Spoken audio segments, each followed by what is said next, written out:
Hi there and welcome to the Dawn Show. Dawn Stensland Menti here. We are live and we are local. How you doing today? The number to call 866-472-8868. Today we're talking about getting a life, or rather really getting life. We all know sometimes life, it doesn't turn out the way we planned for or hoped for, good, bad, or ugly, but life is also about redemption and second chances. Tell me about it. My guest today knows all about redemption and starting over, and he is a special man, Joe White, life coach and author of the book, Put Me in, Coach, I'm Ready to Live. And this is all about living. So there's the cover of the book. And Joe, we welcome you to the Dawn Show today. It's so good to have you here. My honor. Thank you for having me. So we're going to talk about being a life coach and your book, which is great, and everybody loves it. But I want to start with your journey. Philadelphia kid, Delaware County, Monsignor Bonner, like my husband, a lot of Bonner boys. Go Friars. So take me through your journey. Life is good, great family. Great mom and dad. I was adopted at birth, and I kind of knew about that the whole growing up. The challenge was I always felt a little bit separated. I felt separated from myself. I remember one time I said, "Mom, I have no friends." My mom goes, "Well, we love you." But my brain goes, "Of course you do. You're my mom and dad." I was picked on and bullied when I was younger, and then I never really felt I fit into really anywhere. Well, as I got through high school, I began isolating, drinking a little bit. But after high school, I went to college, went to Temple, and then during that process, I began to understand and start to feel even more separated. At that time, I met through a common friend, I got in contact with a very well-known photographer named Stephen Mizell.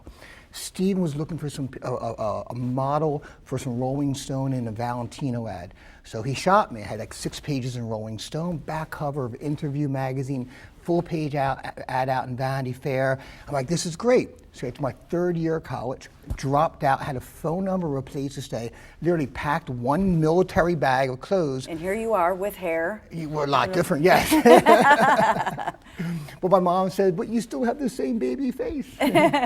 No, these are gorgeous pictures, and you had stars in your eyes, gorgeous kid, and everybody thinks from the outside, look at Joe, handsome kid, great family, great schools, great opportunities. But I want to take a step back for a minute, because you said you were bullied when you were a kid, and you had these isolation feelings. So take me back to that, because I think a lot of us can learn from that with root causes of our children or our loved ones.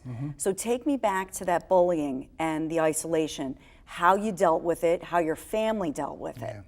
Well, again, my parents were, if they have any criticism, of my parents, they loved me too much. They showered me with love, like all parents would want their kids to be happy.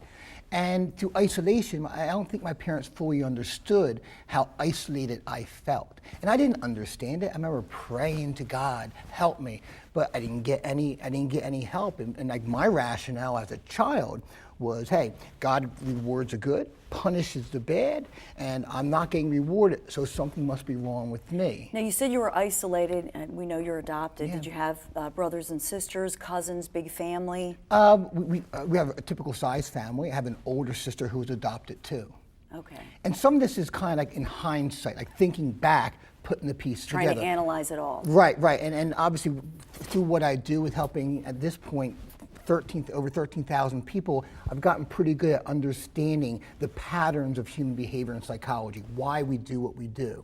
Back then I didn't. Back then I was living all of this, and I thought truly something was inherently wrong with me. I couldn't make sense of this.